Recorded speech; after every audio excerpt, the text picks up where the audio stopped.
Donald Trump is turning the White House into a UFC war zone, and nobody's ready for the chaos. This is gonna unleash. On June 14th, we're having a fight. All of the greatest champions in the world, the UFC fight, they're building an arena in front of the White House, if you can believe it. Then President Trump drops a bombshell, June 14th, 2026, America's 250th birthday, and an octagon is being built right outside the White House gates, with tens of thousands of fans surging in. He jokes it's also his birthday, but don't get it twisted. This isn't a party, this is a damn declaration of war. Fight fans. And you better believe Dana White is holding the blueprint to the wildest MMA event in US history. 6,000 seats, and then they're going to build it for the fight. They're going to have the greatest champions of the world coming, and they're going to have over 100,000 people out. They're putting screens all over certain parts of Washington so everyone can see it. I don't think there'll be anything like it. It'll be on a Sunday night, June 14th. Flag Day happens to be my birthday, but I didn't do it for that reason. Sir, we like the June 14th day. I said, yeah, it's my birthday. They didn't know it. They picked it, but it's, I'll take a little heat on that. Trump says screens will blast this event across Washington. The world's best warriors going to battle while the White House stands behind them like a gladiator coliseum. Tickets? Impossible. Atmosphere? Never seen before. And if you're thinking that's hype, no, that's an earthquake coming. But it's not that. But I will tell you, that's going to be some. Everyone's asking me for tickets for the UFC. It's going to be great. They're going to have the greatest champions in the world. We're all fighting that night. The great Dana White does a great job, and he wanted to do it. And the White House will be the background of the fight. There'll never be anything like this. There has never been, and there never will be anything like that. Then comes the twist nobody saw. Alex Pereira says screw it. He wants John Jones, heavyweight gold, belt number 3, becoming the first MMA immortal. He's eyeing history, legacy, and a fight that would rewrite the sport. But hold tight, because before we even get to Jones, another monster steps up. 2 mais 1 igual a 3. Tem cinturão aí pouco acima da sua categoria que tá numa situação esquisita, né? Tá de olho nele? Eu falei do meu interesse, né, em tá lutando na categoria dos pesos pesados. Eu não sei, eu falei da Casa Branca com John Jones. Já tinha falado também de uma luta, né, até lutar no pesado, 3º cinturão. Mas eu não sei, não tá no meu controle, né? Eu tenho, né, as minhas vontades, mas também estou na expectativa, assim como todo mundo. Khamzat Chimaev fires a missile. He wants Pereira. Now no excuses, no backdoor gym duels, no jiu-jitsu mats, just war inside the cage. He calls out the fake grappling trash talk and dares Pereira to test who's built for pain and who's built for posters. He swears the UFC is ducking the matchup, and if that's true, that's a scandal waiting to blow. Yeah, we were speaking about that as well. That's good fight for him, good fight for me. Everyone knows that, UFC knows that, but UFC don't want to give this guy from me, you know, so. And the guy say, oh, I come to your jiu-jitsu, wrestling, grappling, I don't know what. So this grappling, jiu-jitsu is not our job. Our job UFC fighter, you know, so. Don't say no for me. And he said he can't fight with Duplessis. He accept the fight. But now he say like, oh, it comes out not good fight. Chimaev tells Pereira's camp, forget hotel hallways, forget backstage antics, come sign the damn contract and bleed for real. He mocks their excuses, calls it baby Shasaris, and promises to expose whoever has the real heart when the door slams. And I'll tell you right now, this fires up a rumor that the UFC *** be plotting something bigger than anyone realizes. And him and his coach, what's his name? Linio. Teixeira, yeah, Teixeira. Oh, Teixeira. He said like, if he see me like, he gonna in hotel or something. Bro, I don't need hotel. You need to come to the UFC. You has a contract. If you want to fight, let's go. Why you saying hotel and stuff? This baby shit, you know? If you want to fight, real fight, we meet somewhere. So let's see who has a big heart all the way. I don't have problems fight anyway. Hotel, no hotel, whatever. He brushes off Ian Gary like wiping dust off a belt. Why give him clout?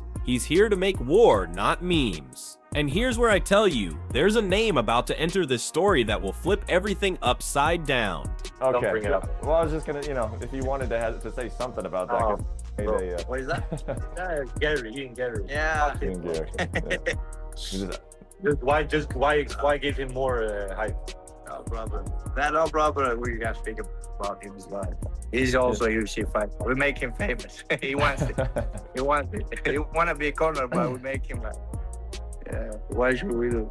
Meanwhile, Paddy Pimblett versus Justin Gaethje is locked in, while Ilia Topuria sits on ice. Gaethje doesn't care. He knows the interim title means gold on paper, but listen carefully, because Gaethje dropped a hint about his future that could turn the lightweight division into a demolition derby. No, it's no disappointment at all. I mean, everything on paper, interim champion is the same as a champion on paper, contract-wise, and that's what we fight for. This is my job.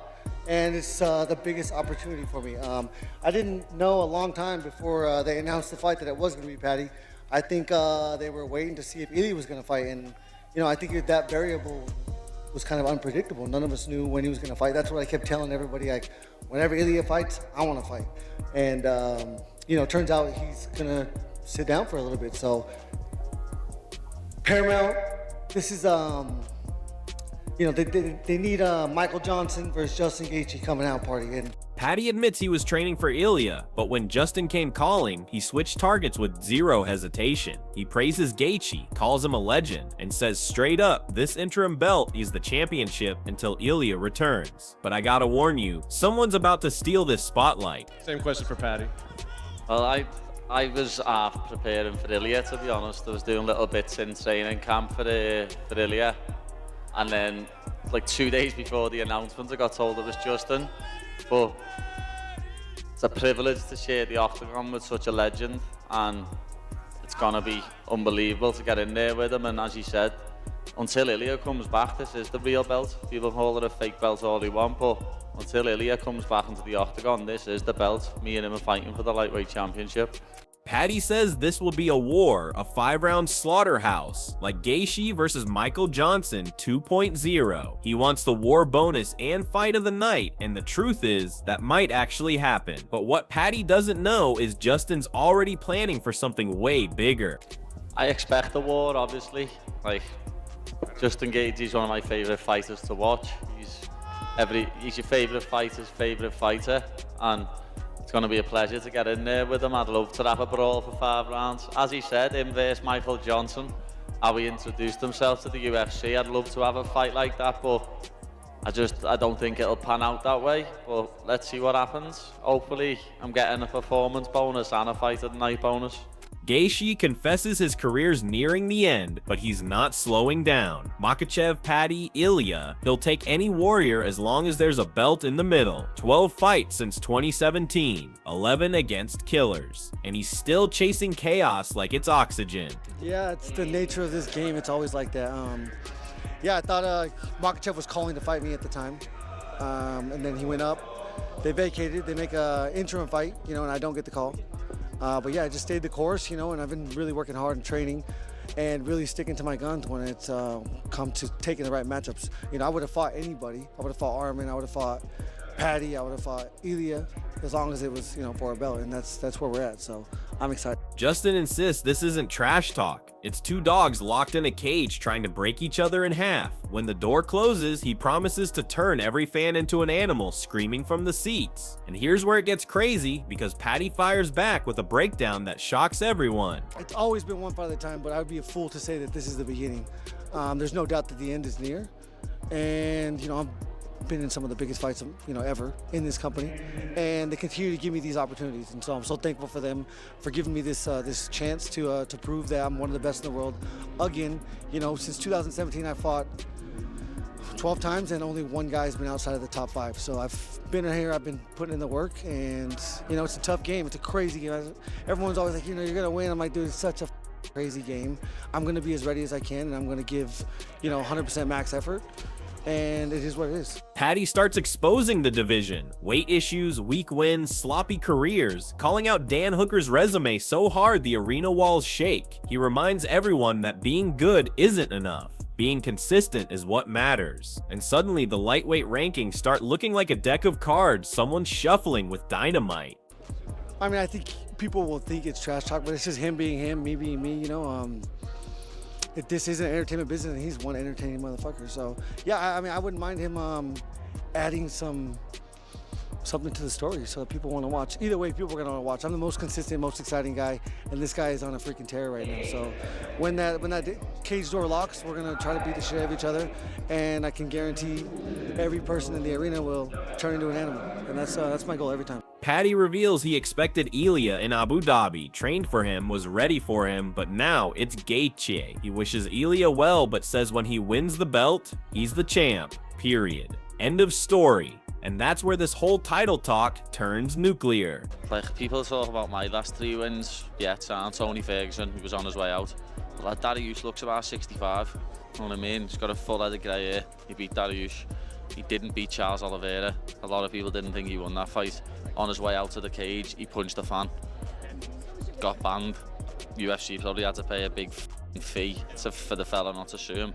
He then got his title shot and, oh, I've got a bad back. And got beat by back pain when really he probably just couldn't even make weight. Sits out for, what, 11 months. Gets offered the fight in the meantime against Gamrot, says no. When, if I ever got offered the fight against someone who'd beat me. Because Paddy says if Ilya vacates, he becomes undisputed champion and then defends against whoever wins Charles versus Holloway. And if that matchup happens, we could see the lightweight division unify with the BMF belt, which is insane. Well, I thought I was going to fight him in October. I thought I was going to fight him in Abu Dhabi in October, to be honest. But obviously that never happened, and now we're here. So I am eventually fighting him. I thought I was going to fight on this Jan 24th card, so I was preparing for Ilya for a couple of weeks, to be honest. Just doing a bit of training for him. And then obviously we got told it's Justin, Ilya's not fighting, so obviously me and Ilya mightn't like each other, lad, but I wish him nothing but the best with all his family shit. It's nothing to do with fighting. But when I win this belt, I'm the champ for now. I don't care if it says interim on it, I'm the champ, he's out the cage, I'm the champ. Dan Hooker jumps in saying Paddy ain't the favorite. Gacy's takedown defense is too sharp, and Paddy hasn't proven himself against killers at their peak. He's not hating, he's being real. And that uncertainty, that's what makes this fight dangerous. You never know, he might end up having to vacate and I'm going to get promoted to undisputed champ when I have the belt, you know what I mean? Because I'm going to win this interim belt, so that could end up happening. And I could defend it against little posh ass if he's got another win by then. Because I reckon Charles is going to fight Max Holloway.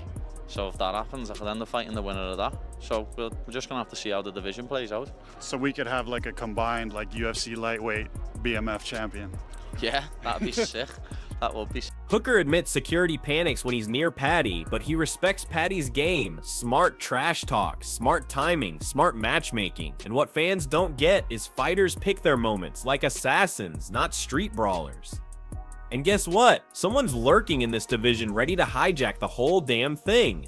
Nah, I don't think he's the favorite. I would have him. Gage's takedown defense is pretty sharp. I don't see him. I don't know. Like, we just haven't seen like Paddy in there get in there that often and mix it up with the best guys in their prime. So it's a big opportunity for him, but we'll see. Enter Max Holloway, smiling at the chaos. He doesn't cry, he doesn't moan. He knows the UFC moves like a snake pit. He just stays active, keeps winning, keeps forcing the UFC to call his name. It is what it is. Like security is a bit sketchy when, you know, thinking that me and Paddy had a problem. I know he says, like, he's always chatty, he's smart. Like, that's just the way to do it. Like, the people that are good opportunities at the right times, and you just play the skills of, because you don't want to fight, and the fans just think because you want to talk shit about it, like, you don't want to fight Arman. So it's like, talk shit about him, discredit him, roast him on Twitter, and then the fans think that they count that as a win. I mean, it is what it is, you know what I mean?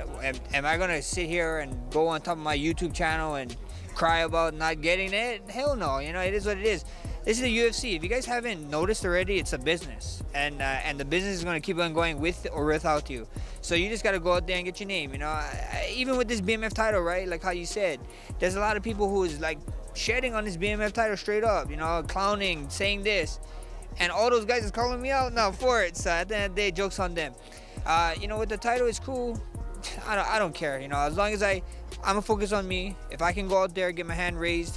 So here's where everything collides. Trump building a fight coliseum at the White House, Pereira chasing 3 belts, Khamzat challenging everyone like a rabid wolf, Gaethje on a final run of madness, Paddy fighting like he's already the champ, and Holloway waiting to hijack the future. And we still don't know who rises, who breaks, who vanishes, and who becomes a legend carved into UFC history.